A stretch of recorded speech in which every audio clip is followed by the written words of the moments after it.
Sveikinimai visiems. Draugai, istorija, kurią šiandien apžvelgsime, sutelkta į klausimą, kuris sudomins plačią auditoriją ir privers daugelį žmonių ilgai mąstyti su nerimu. Draugai, šią istoriją su mumis pasidalino Elina, kuri sako: "Mano vargas Elina ir aš gyvenu Vilniuje, Senamiestyje. Ši istorija nutiko tada, kai vidury nakties išgirdau vargingą ir baugę moters riksmą, kuris visam laikui pakeitė mano gyvenimą. Tai buvo maždaug prieš 15 metų. Tuo metu buvau dar jauna, 20 metų moteris ir gyvenau su tėvais sename name. Tas namas buvo netoli istorinės Vilniaus gatvės, kur lietuviška kultūra ir tradicijos vis dar buvo gyvos. Namas buvo labai senas, jo sienos saugojo daugybę istorijų. Kiekvieną vakarą žiūrėdavau pro langą į miesto šviesas ir galvodavau, kiek daug žmonių turi savo istorijas. Tačiau tą naktį mano gyvenimas susijungė su kito žmogaus likimu. Tai buvo šalta vasario naktis. Lauke buvo stiprus šaltis, o sniegu padengtos gatvės buvo tuščios ir tylos apgaubtos. Aš miegojau savo lovoje, kai staiga mane pažadino garsus ir skausmingas riksmas. Jis buvo toks stiprus, kad mano širdis pradėjo plakti labai greitai. Aš iš karto pažvelgiau pro langą, bet gatvė buvo visiškai tuščia, tik sniegas ir tyla. Po kelių akimirkų vėl išgirdau riksmą, bet šį kartą jis sklido iš toliau. Atrodė, kad rėkia moteris, patekusi į labai pavojingą situaciją. Aš iš karto pažadinau savo tėvus ir pasakiau, kad lauke kažkas negerai.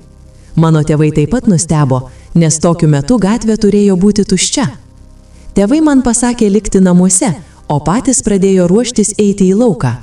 Pagal lietuviškas tradicijas, jei girdi, kad kažkam reikia pagalbos, privalai padėti.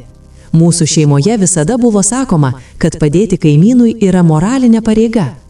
Tėvas apsivilko paltą ir išėjo į lauką. Aš su mama stebėjome pro langą. Gatvė vis dar atrodė tuščia, bet riksmas tapo aiškesnis. Jis sklido iš netoliese esančios gatvelės. Mano tėvai jau buvo vyresnio amžiaus, bet visada drąsūs ir pasirengę padėti. Aš labai jaudinausi, ką jie ras. Maždaug po 10 minučių tėvai grįžo kartu su sena moterimi. Jie atrodė labai silpna ir sena, galbūt jai buvo apie 70 ar 80 metų. Jos vardas buvo Janksta. Ji nebuvo iš mūsų rajono. Ji labai sušalo, o jos drabužiai buvo netinkami tokiam šalčiui. Tėvai atvedė ją į vidų ir pasodino šiltame kambaryje. Aš padaviau jai arbatos, maisto ir apklodžių. Jankstos rankos stipriai drebėjo. Kai ji šiek tiek nurimo, ji pradėjo pasakoti savo istoriją. Kiekviename jos žodyje buvo skausmas ir neviltis. Janksta papasakojo, kad prieš 3 dienas išvyko iš savo kaimo. Ji neturėjo kur gyventi, o jos sūnus gyvenantis mieste pakvietė ją apsistoti pas jį. Tačiau pakeliui ji pasiklydo. Išlipusi iš autobuso stotyje, ji pasuko neteisingų kelių. Gatvės buvo prastai apšviestos, o ji niekada anksčiau nebuvo tame mieste. Kai ji suprato, kad yra pasiklydusi, ją apėmė didelė baimė. Šaltis stiprėjo, ji buvo pavargusi ir silpna. Ji pagalvojo, kad tai gali būti jos paskutinė naktis. Todėl ji rėkė ir šaukėsi pagalbos. Tėvai paprašė Jankstos sūnaus telefono numerio. Mūsų namuose buvo laidinis telefonas, kaip tuo metu buvo įprasta. Tėvai paskambino jo sūnui ir pasakė, kad jo mama yra pas mus ir yra saugi. Iš kitos telefono pusės buvo girdėti jo palengvėjimas ir džiaugsmas. Jis pasakė, kad tuoj pat atvažiuos. Kai jis atėjo prie mūsų durų, jis buvo labai dėkingas. Jis sakė, kad 3 dienas ieškojo savo motinos ir jau buvo kreipęsi į policiją. Tai buvo tikra laimė, kad jo motina atsidūrė mūsų namuose. Kitą rytą, kai Janksta jau jautėsi geriau, mes kartu gėrėme arbatą. Pagal lietuviškas tradicijas, svečias visada vaišinamas arbata ir naminiu maistu. Mano mama iškepė tradicinių lietuviškų sausainių. Janksta papasakojo visą savo gyvenimo istoriją. Ji buvo netekusi vyro ir ilgą laiką gyveno viena. Sūnus nusprendė pasiimti ją gyventi pas save. Ji sakė, kad jei tėvai nebūtų jos išgirdę tą naktį, ji greičiausiai būtų mirusi nuo šalčio. Tokiu oru žmogus gali sušalti per kelias valandas. Janksta gyveno mūsų namuose visą savaitę. Per tą laiką aš iš jos daug ko išmokau. Ji buvo labai išmintinga moteris, daug žinojo apie lietuvišką kultūrą ir tradicijas. Ji pasakojo, kaip jaunystėje mokėsi lietuviškų dainų ir šokių. Ji sekė senas lietuvių liaudės pasakas. Kai ji kalbėjo, jos balsas buvo ramus ir užburiantis. Mano mama kartu su jie gamino tradicinius patiekalus.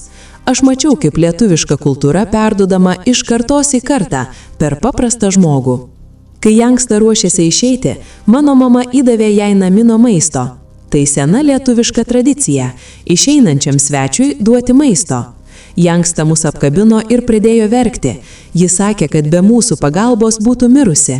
Jo sūnus taip pat buvo labai dėkingas. Jis paliko savo adresą ir sakė, kad visada palaikys ryšį. Mano tėvai atsakė, kad jie tiesiog padarė tai, ką privalėjo. Lietuvoje pagalba artimui laikoma didelė garbė.